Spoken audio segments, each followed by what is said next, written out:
欢迎收看《关键时刻》，我是钟道和。台湾对于美国来说到底有多重要？你看到美国直接形容了台湾现在就跟珍珠港一样，你要特别的留意，而且台湾绝对不能掉。它里面讲非常的白，如果你今天解放军敢攻台的话，我会在30天之内动员5万名的后备海军。这些话并不是说说，为什么？因为在今年7、8月的时候，美国做了一个很大的联合军演，在这个联合演习当中，他们也首度的真的把这些后备军人招了回来。他们在44小时之内完成了超过1.3万名的水兵动员，就是因为这个讯号，让大家觉得这是首次对台湾针对台湾的演习。为什么说针对台湾的演习？你看到在这个演习的过程当中，海军战略专家来表示，这个讯号非常的重要。他说，2027年的大规模演习的版本可能会变成一种混合模型，一些盟军的舰艇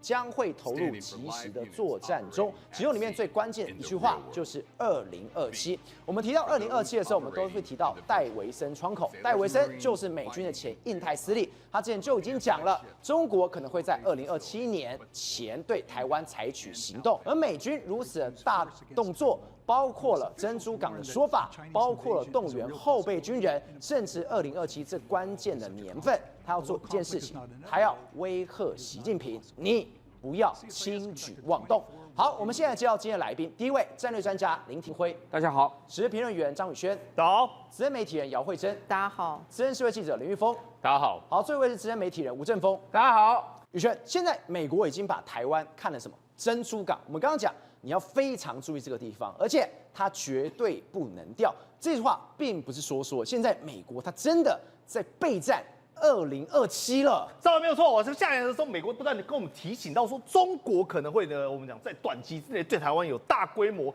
甚至是呢毁灭性的打击以及侵略。但是他讲这句话不是要恐吓台湾人，他反而是要跟我们讲一句话，想什么呢？说美国准备好了。真的准备好了，对，来，还跟你讲说，包括我们沿岸第一岛链呢，包括相关的敌风飞弹呢，也已经部署完毕，甚至是呢要把所谓的日本的特战队呢升级为所谓的特战旅，甚至特战旅再升级为特战师，用师团的方式，而且 NQ9呢这整个系列都已经部署在包括日本、包括呢台湾的附近，以及包括南韩。严的跟我们讲，把整个中国纳入在他的监控网里面。所以你看啊，美国前印太司令戴维斯他曾经讲过一段话，在2021年，现在大家觉得说，会不会是真的预测成真呢？中国可能会在2027年以前对台湾采取行动，就连海军后备司令的总士官长莱恩斯，他也讲了，戴维森窗口正在压缩，对，换言之，珍珠港、911都没有能够预见，但这一次。中国面对台湾可能的打击以及可能的侵略，早就已经是板上钉钉、司马昭之心。所以你看赵和他们直接在写说，印太冲突，这是他们现在想的想定，全新的想定。他们原本是想说，这个想定里面呢，很有可能呢，所谓的印太冲突，就是中国会对包括南海区域、包括日本、包括韩国，甚至包括台湾呢这一个地带展开所谓的侵略性的行动。我们必须要在30天之内呢，把5万的士兵呢给动员起来。所以他提供这个包括什么？包括说他的印太整个相关的部署，以相关的战略呢，都要因此而调整。所以你看印太如果爆发的话，30天内国防部他所指引的相关中西战区以及14个。海军指挥官以及士官都要大规模的调动，他们在召开相关的会议。5万名对，5万名。那你说，哇，那5万名按那起来让他屌啦，对不对？海军中校罗斯洛克他就直接跟你讲说现在这边有全球60%的人口，换言之，大部分呢整个火药库呢基本上已经重心逐渐转移到这边。一旦爆发的话，他说这没完没了。为什么？因为有一个很关键的晶片。台湾呢掌握到美国非常多大量的晶片生产，所以如果今天一旦这个地段动摇的话，对全球经济甚至美国的半导体以及国安都会造成很大的危险。所以我们刚才特别讲到嘛，他说这个窗口不断的压缩，为什么他要举这个例子？他说一张泛黄的1941年，曾经呢他这是美式足球的一个门票。他说当时爆发珍珠港的时候我还在看球赛。如果说再一次我们这边看 NLB， 这边看世界杯。然后看那些就嘣，台湾那边打起来了，那我们不是给随便随便低逃啊？对，这就没办法。所以他说不可能，所以我们要随时登拜好，我管你2026、2027、2028，美军做好准备了。对我讲，赵啊，我们刚才是不是讲说30天5万人，对不对？就美军跟你讲说，有，我做好准备了，因为呢，我在我们讲到几十个小时之内，马上就可以调动1.2万名来，他给你看这个东西，这是他最新的演练，叫 LSE。LSE 它特别在哪里呢？包括美国第2舰队、第3舰队、第4舰队、第5舰队、第6舰队、第7、第10。从所未见这么大规模的舰队呢，一次上映。但你说宇轩不对啊，你刚才我们标的这个东西，除了说美国的舰队有没有看到？照来7在这边，对，5在这边，4在这边，2这是已经全球部署了。有没有看到有其他的？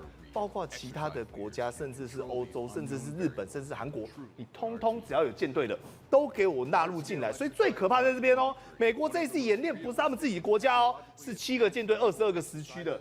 实时情境哦，什么叫实时情境？也就是说，如果说真实发生这种状况的话，美国该如何去因应？这时候他开始想定了，想定什么状况？第一个，我国内或者是说呢，在邻近地区，我的防守范围内有燃料商遭到中国的飞弹来袭的话，那我该当如何解决？对，然后想定这个处置嘛，然后马上开始协动。那你知道最厉害在哪里吗？再说这叫协和作战。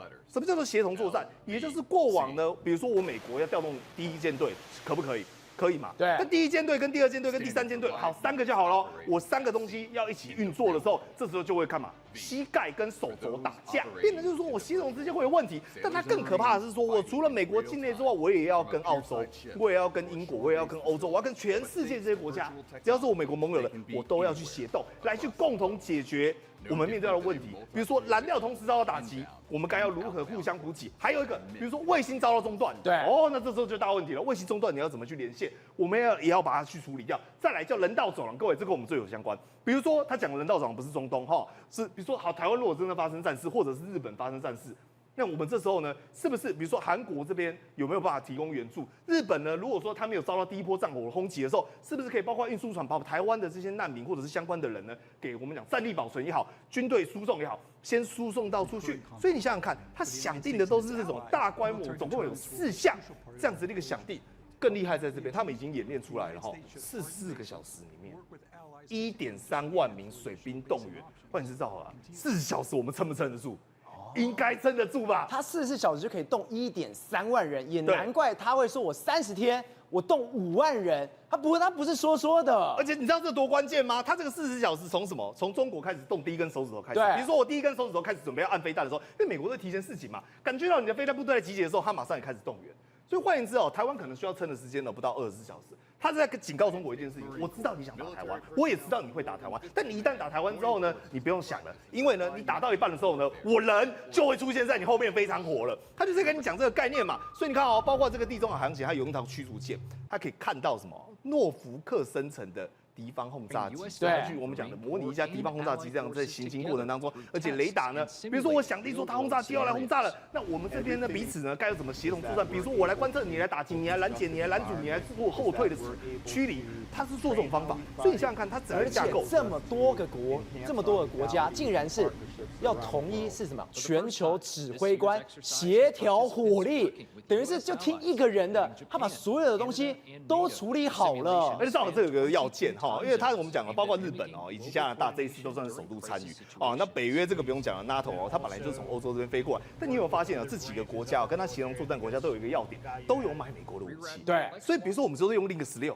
那我跟你之间就没什么问题啊，反正我们之间本来就是统一的一致性的武器啊，当然搞得定啊。所以你看这个例子你就看懂了。比如说我们举个例子，现在第一岛链哦，中国已经很难过越过雷池一步。为什么？死神大串联。死神大串联。之前跟你讲地狱景象，死神无人机也死神的串联。当然啊，你地狱景象怎么能少了死神呢？来，韩国这边有没有死神？有死神，你知道它的我们讲了航程范围有多广吗？2500公里。OK，2500公里，所以换言之，你中国所有的角落，只要韩国这边嘣一个部署下去，美国最近已经讲啊，第431远征中队呢，9月29号西海岸的基地正式启用，所以没在跟你开玩笑，全部都是死神无人机，而死神无人机除了航程远之外，最有名叫什么？真打一体。换言之，它也可以塞一些地狱火，它也有呢我们讲的对地的攻击的我们讲的火力，甚至是呢你如果真的改装过之后呢，搞不好对空呢它也有一定的能耐，而且以及呢干嘛？征收才是它最主要的目的。而日本本来就有啦，日本自卫队的海上这个叫做陆屋有个航空基地，所以你看哦，包括我们讲的韩国这边有没有看到？对，1、2、3、4、5、6好多个点，日本这边也有哈，然后这个海上这边也有，然后它核心的终点，你有没有发现整张图做下去，台湾。只有台湾哦，有一个打一个特殊的星星，代表说这些协同的监控以及呢拦阻都是为了保卫台湾而来，而就连这边菲律宾哦头已经被切掉了，菲律宾这边也有，所以 Okinawa NQ9死神无人机去年开始8月夏威夷起飞，所以代表都是在川普这一任之后呢，包括加索纳他开始大规模在部署这些，代表一个概念，美国的战略重心已经逐渐转移到印太地区了，而且情报共享。就我们刚刚讲了 LSE 那么多，它没有情报共享怎么玩呢？那台湾也有哦。你不要以为我们自己没有，4架军方采购的 NQ9B， 明年呢各交付2架，所以呢也即将等于是说自己的国家还是要自己守护嘛。死神无人机很凶的，它里面可以干什么？地狱火飞弹、小直径的炸弹、响尾蛇的飞弹。如果真的这样串联起来，吓死人了。对，而且你知道中国最可怕的什么吗？因为它这边有写到一个重点，24小时运作。对，等于就是说呢，我会轮班啊，跟便利商店一样哈。今天早班呢给你韩国去轮啊，晚班给你日本去轮啊。那台湾这边，反正我们大家就轮流一直在这边，所以你中国永远无时无刻都在监控范围之内。而且第一时间，你刚刚照我念的都很多武器哦，包括这些炸弹、这些对地的，甚至对空的任务，代表还有一个很重要的，它可以反潜。也就是说呢，你中国现在是不是一直跟我讲打海战？对，你的下水饺不断的下，但是呢，它都可以监测得到。所以监测得到就代表看得到，看得到就代表什么？可以打得到。但是呢，更厉害的在于这边，我们刚才讲的呢都是船舰啊，以及这个无人舰艇的部分，但是人才是这个很重要的关键。日本的冲绳哦，原本是有所谓的海军陆战队，但这海军陆战队的格式呢非常低，它的人数呢大概从以前的2000多人，后来扩编到4900人。但问题是什么？都还是旅级的，但是他做了一个至关重要的改变。你知道这改变什么吗？他把它提升成为师级，旅变成师级了。对，那为什么人数不够也要把它提呢？你知道吗？因为美国要跟他平行沟通。换言之，你今天是一个海军陆战师，那你是不是跟美国的 Delta 部队，跟那个我们讲海豹部队一样，同样等级，等于说日本的黄金特战队？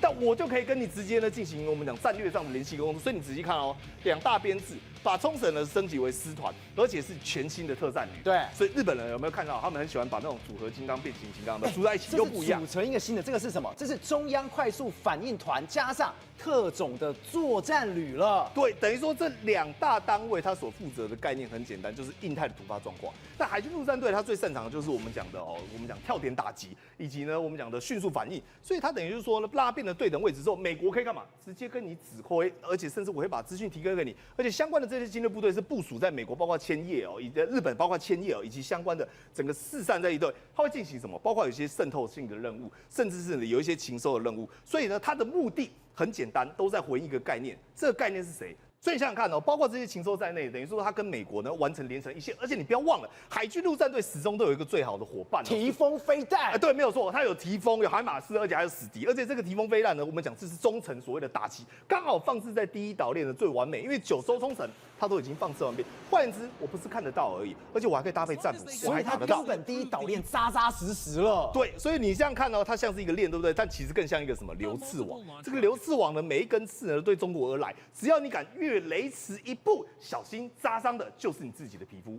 玉凤，我们刚刚讲，现在美国是玩真的。刚刚讲它积极备战之下，现在中国也急了吗？为什么说急？我今天看到的事情之后，我想说我们看错，中国今天现在是要搞什么？我要搞一个中国版的金球。我心想你在玩哪招？但现在外界都不看好这件事情，为什么？因为当美国做一动，你中国就做一动。等于是什么？现在美国完全把中国把它拉进来这个军备竞赛的泥淖里面了。好，你知道吗？什么时候你会进步的最快？就像我们当年有联考，当你的同学进步很快的时候呢，你就被逼得进步很快。其实金球 Golden Dome 这个东西来讲的话，在过去大家已经讲过很多次，尤其是美国人一直在讲，但是他有没有做？我觉得它的进度会非常的慢，因为你真的有需要把全地球都把它保卫起来吗？你又不是在防范ID4 的太空人，所以呢，以前大家都讲得慢，可是当美国喊出来的时候，中国就吓到了。你这样子喊，你是不是要这样子搞？结果你知道吗？今天砰出来了 ，Golden Dome 真的做出来了，谁做的？竟然是中国。中国也要做，这个就是老美最可怕的地方。我喊着，你就被我逼着要做出来了，因为你不知道对手会不会真的做。如果对手真的做，那我们该怎么办？对，所以大陆就做了。中国现在结合太空、海洋、空中、地面所有的感测器，包括一般的雷达，包括阵列雷达，包括所有的东西，它只要你在地球上的任何一个地方，不管是北极，不管是南极，不管是大洋洲，你只要有飞行器起飞，它可以做出来什么样的判断？它可以用你的弹道，然后呢，用你的飞行高度来分别来研判说，你这个是真的飞弹还是假的飞弹？它有这么厉害吗？对，然后呢，它还可以用弹道来分析说，你这个是诱饵还是你是真的飞行的一个飞弹？所以呢，你这个东西来说的话，关键讯息都可以把它给掌握出来。可是如果这件事情是真的话，这又是多么离谱的一个状况！就是说，你任何的一个地球上面的飞行弹道防御，这是第一个飞行弹道防御系统。再来，你可以追踪1000枚飞弹，你有这个需要这吗？很夸张。他说中国版的金穹可以追踪地球上任何地方发射的1000枚飞弹。这也太会夸了吧！这个就是被美国逼的。美国因为你把这个系统讲出来之后呢，你逼着你的同学必须要把这东西给做出来。这个东西就是一个美国的构想，中国落地的一个例证。因为你说的太厉害了，所以呢，我就在想说，我是不是要配合你？这个东西竟然可以快速的都被研发出来，其实真的是蛮特别的一件事情。那我们最关心的是什么？最关心的就是老共，你是不是把飞弹对准台湾？对，现在美国出来讲了，他就说这些东西来讲的话，有一个东风17，距离台湾哪里？579公里。《纽约时报》完整的把这卫星图全部都PO了出来。这也代表一件事情：当你今天想要去追美国的时候，没有美国这已经完完全全把你摸得透透，你飞弹放哪里，我全都知道了。对，在过去来讲的话，你知道吗？2000年的时候呢，2020年的时候呢，其实你看这个地方在哪里，在江西，它还是被铲平的地。被铲平的地之后呢，慢慢的它长出来了东西，长出来了什么？你看咯，你有长出了基本的建筑群，什么意思？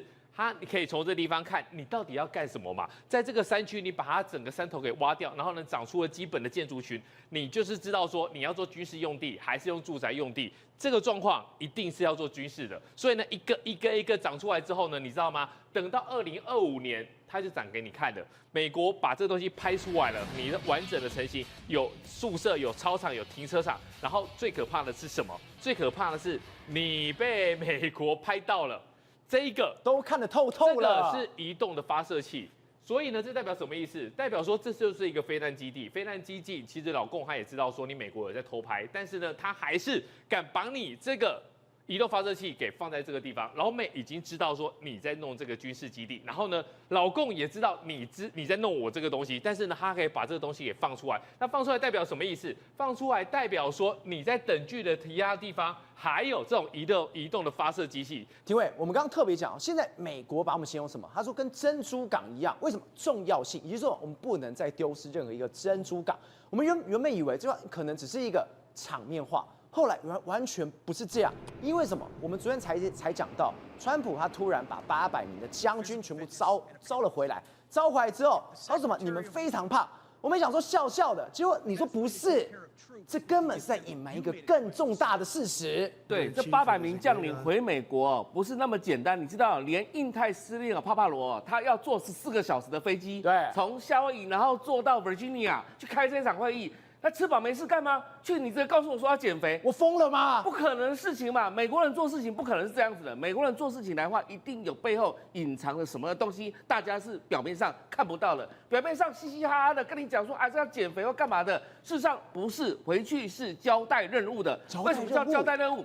最近来讲，国防部汉克塞斯他现在改名叫什么？叫战争部吧。对，9月初改名叫战争部之后，马上找了这800名将领全部回去。我们知道说，美国这个战争部的这个名称啊，是什么时候开始的？大家知不知道？是华盛顿，就是他们的国父，从开始创建美国的时候，他们的这个部门就是指挥陆军的，就叫战争部。那后来呢，因为有海军，还有海军陆战队，所以又一个海军部。那等到整个的美国的势力不断的扩张，你看到打什么南北战争啊，然后打什么这个跟西班牙的战争啊，然后一直拓展这个美国的领土之后，到最后到2战结束之后，杜鲁门才把它改成现在的我们看到了国防部。对，现在川普把它改回来叫战争部，什么意思？就是美国要扩张它的领土。你意思说，他过去他是有手要转攻了？对，因为国防部的英文名字叫 Department of Defense， 对不对对 ？Defense 就是一个防卫性的功能，但是如果是 War 的来讲的话，基本上就是一个积极进取的东西。也就是说，过往来讲，美国建国以来的历史当中所提到的，不断的一直在征讨，包含拿到西部，当然拿到阿拉斯加。现在你看到川普一上台要什么？要格陵兰，要巴拿马运河，然后他告诉全世界说，你不要你的，连加拿大都要变成他的一个州。所以什么意思呢？他是有野心的。他是在仿照过往美国的先烈在做的事情。对，那这800壮士就是800个将领回到美国在干嘛？就是做任务交代。所以不是那么简单，在告诉你说，我今天只是要采取防守策略而已。我现在可能更改了美国的所有的战略规划了。那刚好这个时间点又是骇客赛斯，就是他们的现在叫战争部了。对，他们要发布这个所谓的2025的所谓的国防的战略报告。